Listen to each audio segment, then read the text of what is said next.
Hoje eu quero te contar uma história que começa como algo feliz e termina como algo que o Brasil nunca esqueceu. Em dezembro de 1961, a cidade de Niterói vivia o clima leve e festivo de fim de ano. As férias escolares estavam chegando, o verão começava a aquecer as tardes, e as famílias buscavam programas simples para se divertir.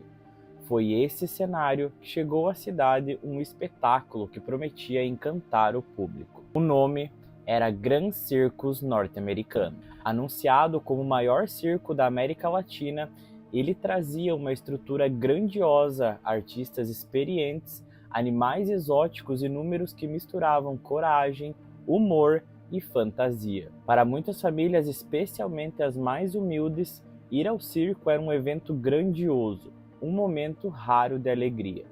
Mas por trás das luzes, da música e das promessas de espetáculo, havia riscos invisíveis que ninguém imaginava. Em poucos dias, o que deveria ser diversão se transformaria em uma das maiores tragédias da história do Brasil. O Gran Circus era um circo itinerante, como muitos na época. Ele viajava por cidades brasileiras montando sua grande lona, permanecendo por alguns dias ou semanas antes de seguir viagem. O proprietário era o empresário circense Danilo Stevanovic, responsável por administrar o espetáculo, contratar artistas e organizar as turnês. O circo contava com 60 artistas e dezenas de funcionários. Havia palhaços, trapezistas, equilibristas, domadores e mágicos.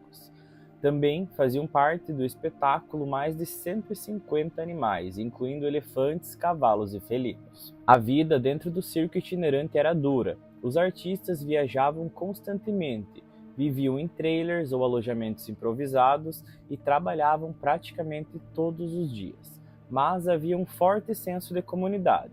O circo era uma família. O principal orgulho do Gran Circus era sua grande tenda. A propaganda dizia que a lona era moderna, resistente e segura. Mas, na prática, ela era feita de algodão tratado com parafina. Esse tipo de material era comum na época porque ajudava a impermeabilizar o tecido. O problema é que ele era altamente inflamável. Além disso, a estrutura tinha poucas saídas de emergência, não havia sistemas de combate a incêndio e a fiscalização de segurança naquele período era praticamente inexistente. Mas nada disso parecia preocupante enquanto tudo funcionava normalmente.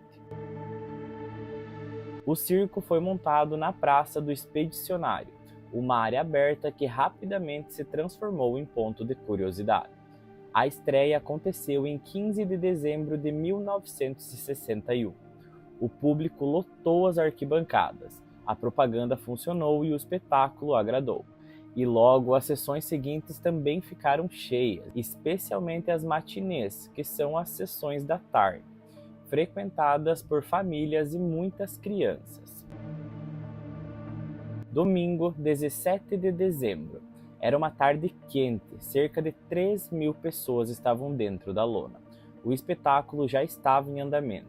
Risadas, aplausos e músicas enchiam o ambiente. No momento final da apresentação, os trapezistas se preparavam para o número principal. Foi então que alguém percebeu algo estranho. Uma pequena chama na lateral da lona. No início parecia algo pequeno, mas em segundos o fogo começou a subir. Uma das artistas gritou: "Fogo!". O material da lona funcionou como combustível. O fogo se espalhou com velocidade assustadora. Em menos de 5 minutos, as chamas já tomavam grande parte da estrutura. Em cerca de 10 minutos, a tenda inteira estava em colapso. O calor era intenso, a fumaça era espessa e o pânico tomou conta. Centenas de pessoas correram ao mesmo tempo em direção à saída principal, mas a passagem era estreita. Muitos caíram, outros foram pisoteados. Algumas pessoas tentaram rasgar a lona para escapar. Outras ficaram presas sob estruturas que desabavam. Crianças se perderam de seus pais, pais voltaram para procurar os filhos e nunca mais conseguiram sair. Moradores da região correram para ajudar. Carros particulares foram usados como ambulâncias improvisadas. Hospitais da cidade ficaram superlotados. Médicos e enfermeiros trabalharam sem parar. Mesmo assim, o número de vítimas continuava a crescer. Infelizmente, o resultado final foi devastador. 503 pessoas mortas e mais de 800 feridas. A maioria das vítimas eram crianças. Foi o maior desastre em um circo já registrado no mundo. Curiosamente, a maior parte dos animais não estava sob a lona no momento. Eles estavam na área externa. Alguns elefantes assustados romperam correntes e correram pelas ruas da cidade. A cena aumentou ainda mais o caos naquele dia.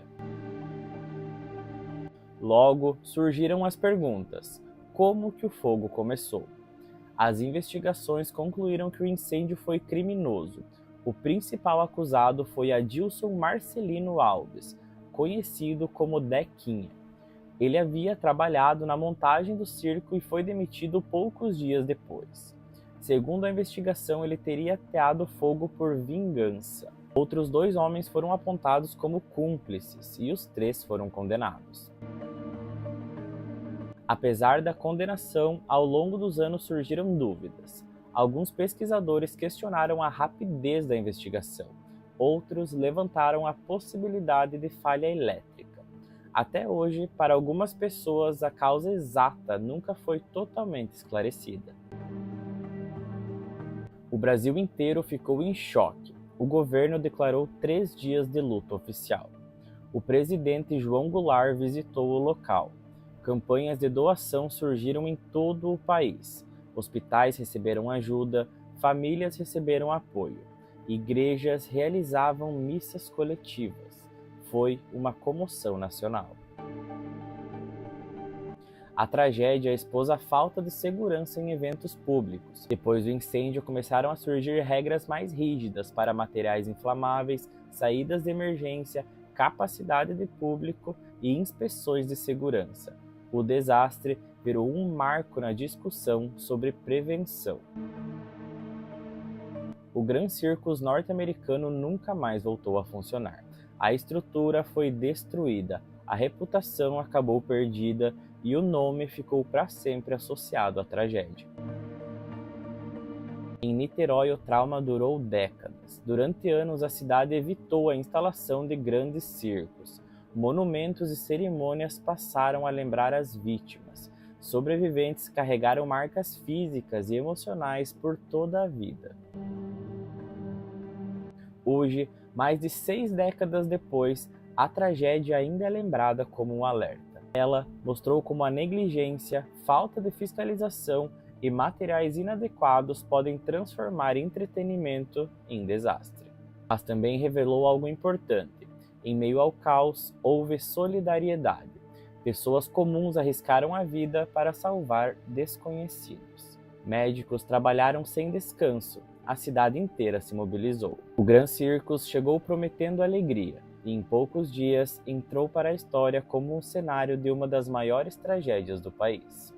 Uma história que começa com risos, passa pelo fogo e termina como um lembrete permanente sobre responsabilidade, segurança e memória, porque algumas histórias não podem ser esquecidas para que jamais se repitam. E se você gostou desse episódio, já deixa o teu like e se inscreve aqui no canal para você não perder o próximo vídeo.